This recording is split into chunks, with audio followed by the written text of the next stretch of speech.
surat itu saya baca, Pak. Kok suratnya ada sewa menyewa ya, perjanjian sewa menyewa. Saya nggak mau, Pak.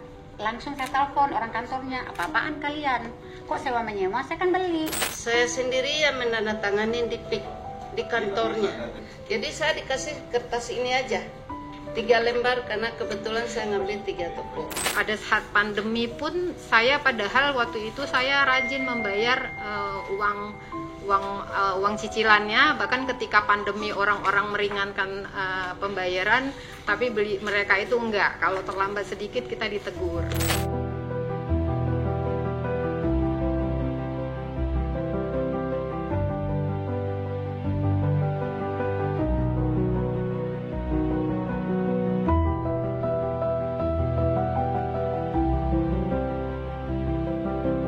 Perkenalkan, nama saya Devi, saya dari pedagang Tanah Abang. Ini paguyuban pengaduan masalah kami dengan MOIS. Kebetulan saya dipercaya teman-teman sebagai ketua. Kami awalnya ditawarkan sama sales untuk membeli kios yang ada di samping Metro Tanah Abang yang diberi namanya MOIS.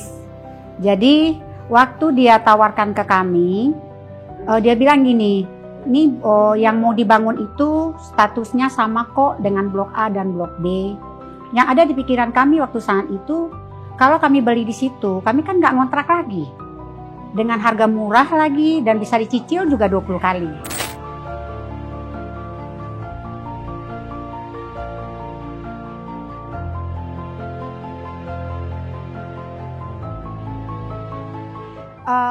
Pertama kalinya dia bilang itu jual, kami beli, dan saya juga menanyakan waktu itu, kalau untuk masalah service charge-nya bagaimana? Dia bilang service charge-nya itu harganya sama dengan blok A dan blok B. Jadi kita tetap bayar ya, waktu itu kita bayar, karena sesuai dengan prosedur dia kita ada booking fee, kita bayar, dan keluarlah surat.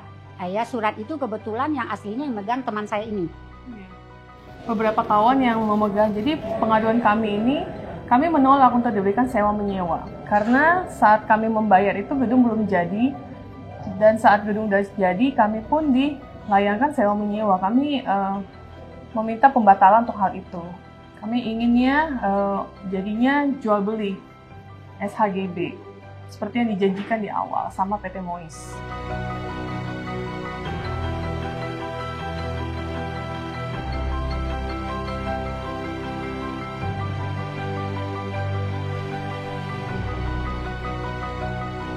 Sakit hatinya lagi, kita dikirimin surat lewat PDF ke semua tenan yang beli. Kita dikirim surat PDF itu untuk mengundang kita melakukan tanda tangan sewa menyewa di MOIS yang ada kantornya di Pantai Indah Kapuk. Di situ kami kecewa banget gitu. Saya kebetulan dengan teman saya ini juga nggak mau tanda tangan. Alasan kami gini, awalnya kita kan ditawarkan jual, kami beli. Tapi setelah setelah beres semua, kok disodorkan surat sewa menyewa? Ya kami juga tetap protes, ada protes juga, lewat telepon ada, lewat akun ada. Kita juga punya bukti kok semua.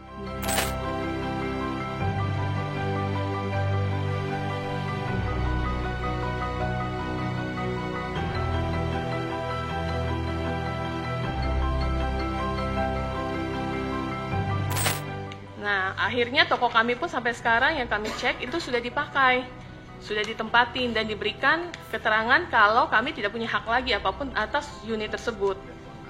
Dan uang kami juga pun dihanguskan. Kami sudah mengadu ke berbagai pihak, dia juga tidak merespon. Bahkan sampai sekarang pun juga tidak datang, seperti itu.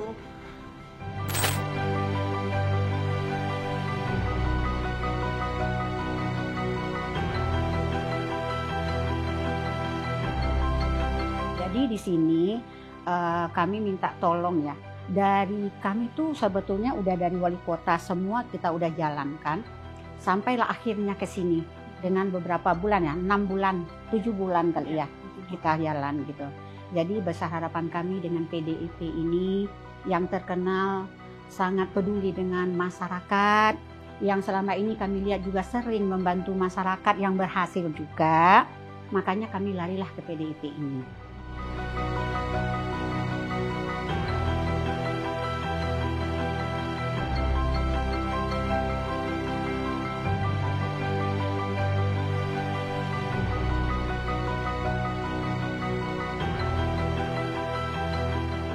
pengaduan dari masyarakat di Tanah Abang, di mana mereka merasa diperlakukan tidak adil. Mereka sudah bayar cicilan dengan perjanjian awal adalah jual beli, tiba-tiba di tengah jalan berubah menjadi sewa menyewa dan mereka kemudian dibebani dengan berbagai macam pengeluaran. Kita melihat di situ banyak sekali hal-hal yang tidak pada tempatnya dan mungkin perlu ditangani. Dan tadi mereka juga sudah ada kuasa hukumnya.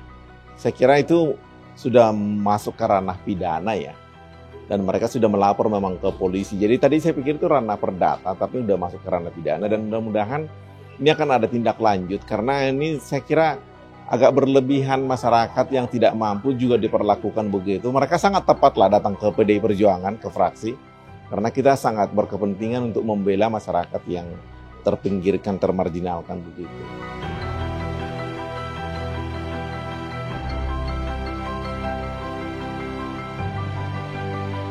Kalau upaya hukum lakukan aja Pak. Jadi minimal nggak usah pakai duit lah, buka aja. Nanti kasih ke kita, nanti saya pelajari. Jadi saran saya coba Bapak upayakan dulu, lakukan gugatan perdata juga Pak. Jadi biar babak belur Pak.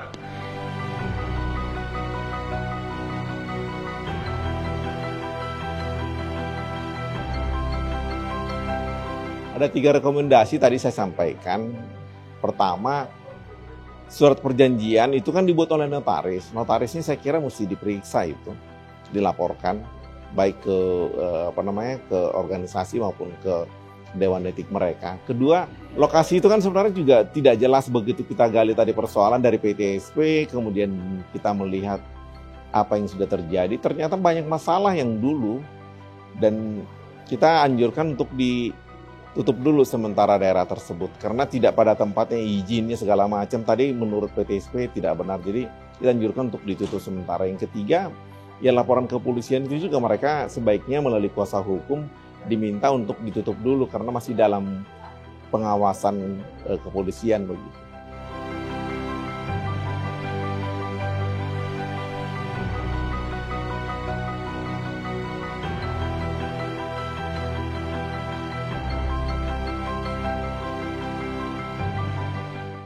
Jadi Pak Iwan, kalau misalnya nanti memang terbukti ada pelanggaran, penyimpangan soal itu, kita nggak pandang bulu satu gedung kita tutup, gitu loh. Nanti biar mereka yang melakukan pertanggungjawaban terhadap seluruh penghuni dan penggunaan daripada kios-kios gedung tersebut. Mereka yang harus tanggung jawab.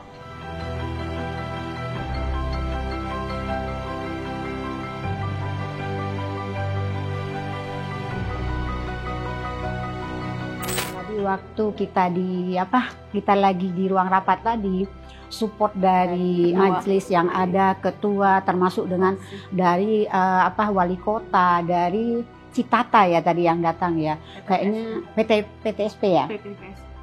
Yang datang tadi kayaknya mereka udah membaca semua yang kami adukan. Kita kan juga kalau mengadu, kalau nggak ada dasarnya nggak mungkin juga kami mengadu. Kami kan juga orang awam hukum, kita juga takut gitu kan.